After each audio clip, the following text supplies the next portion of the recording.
I personally have been using literally for years, but I recently saw a reference to a similar process in a Harvard Business Review article.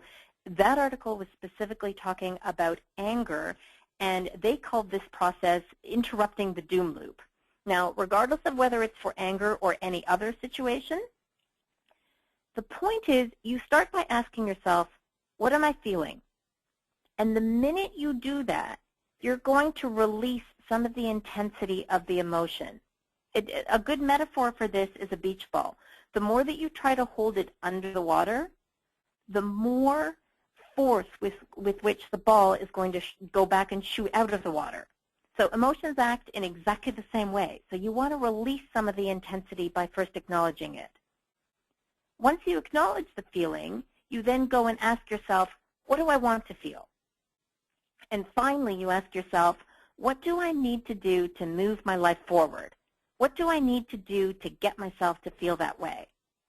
Now, I am not suggesting that this is easy, but I am suggesting that with practice, I have seen this be extremely effective, both in a business context, but also in personal life.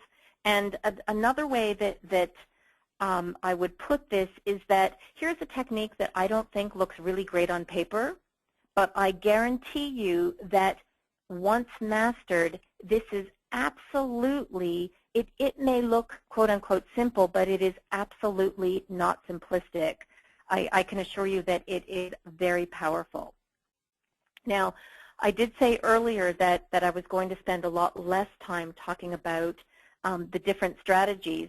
I did have a couple of other strategies that I was going to introduce to you, and my understanding is that you all have a